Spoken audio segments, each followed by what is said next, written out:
With site-specific dance, you have to adapt and shape-shift your movements in real time. It's ever-changing, it's evolving, it's ever-living. I started making music with plants about 11 years ago. We're translating these slight changes in electricity in plants into music. You can be inspired by the nature itself, and somehow try to convert that into music.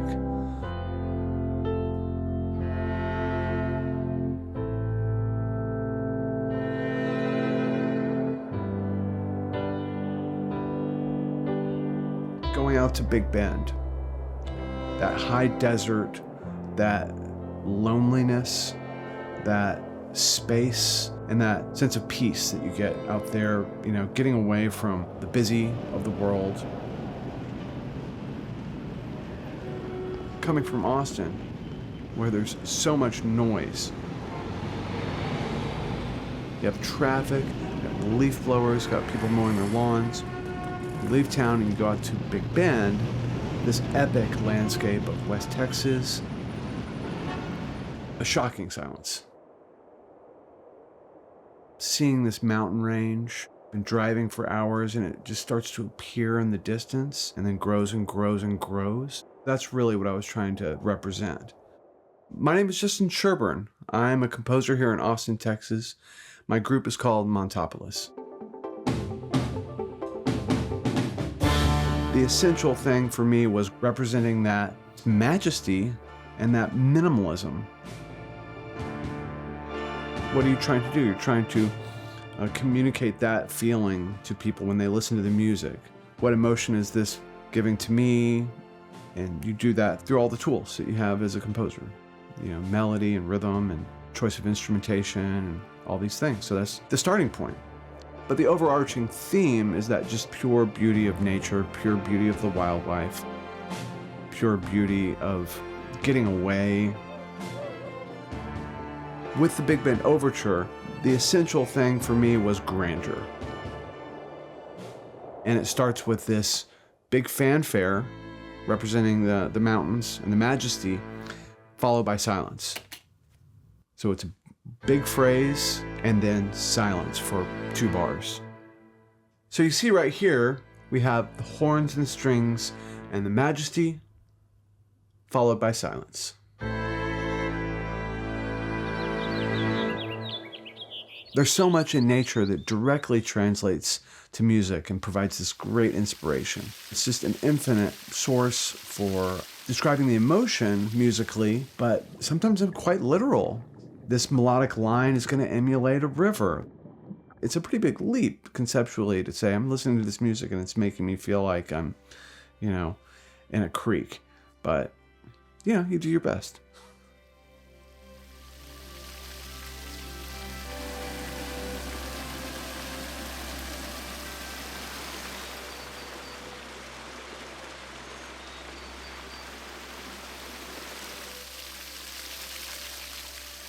Doing dance in nature really connects and grounds me to my identity, to my bigger place in the world, and my purpose. Site-specific dance is the dance that can't take place anywhere else. Nature is the biggest symphony for us, and so to be able to hear the sounds of the birds, the waterfalls, the rocks, the splashes in the water, it's important for us to connect with the nature. An arm might be representative of a tree, or a gesture that's more like flowy could be representative of a waterfall. All of those movements were inspired by things that we see in real time.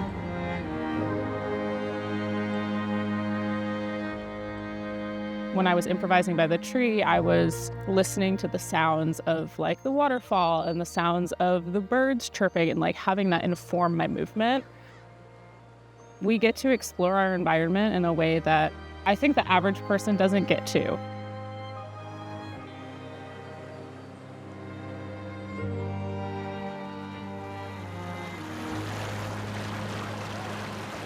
When I see a really large open space in nature, I really can't help myself but want to move and dance my body around to show my appreciation for the space, which really brings me a lot of joy and like almost feels like a collaboration with nature.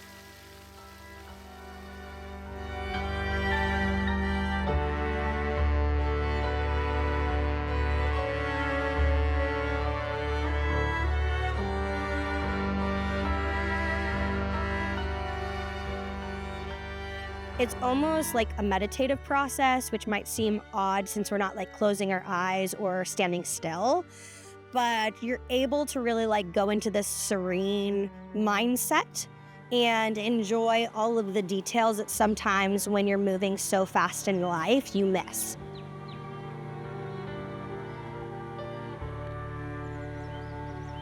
We're humans on this earth living and breathing as trees and plants and life. And so I feel like I become more centered and grounded in myself and my identity when I am moving with nature.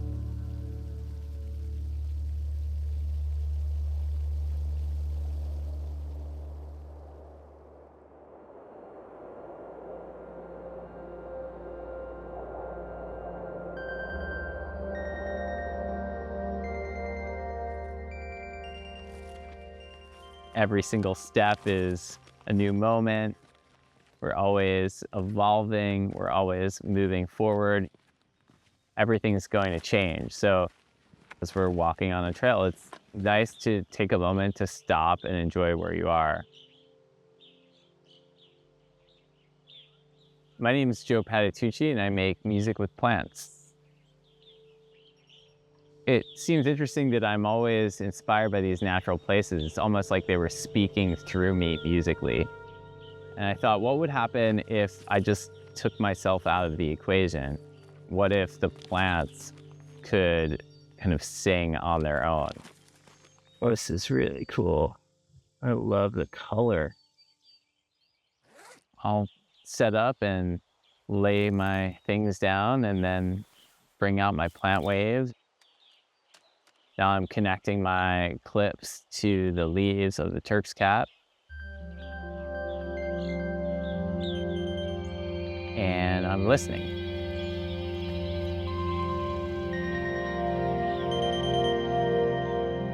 The music is a real-time expression of what's happening in the plant.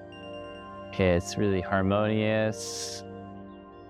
It's really relaxing to listen to.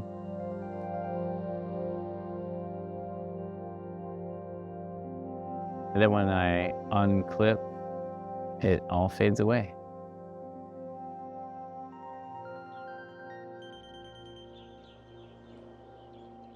I think of myself as an artist that just gets out of the way of the beauty that is already happening. And maybe I make some new channels for that to be expressed with technology, but it's really just getting out of the way. The way we listen to plants is with this device called Plant Wave. It reads slight changes in conductivity through a plant. It graphs those as a wave and then translates the wave into pitch. And those pitch messages are routed to different instruments that I design. So every single note that is expressed in plant music is the representation of a change that's actually happening in real time in a plant. Yeah, technology can be whatever you want it to be. Technology can be a distraction or it can be a tool. It helps me to connect to what I value most, and it's just natural beauty is the most perfect beauty that could exist. This idea of nature being separate from humanity is a myth that we tell ourselves. When you have that kind of understanding of plants, kind of ingrains a new level of respect for our environment and how we're caring for places like this park.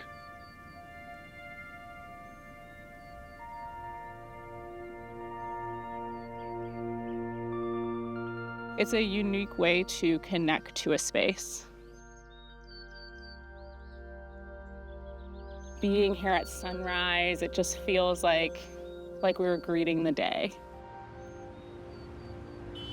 My sort of inspiration to start all of this is learning about people's experiences with nature. That's such a fun story and a fun starting point for composition. We're a part of the earth, and the earth is singing all the time.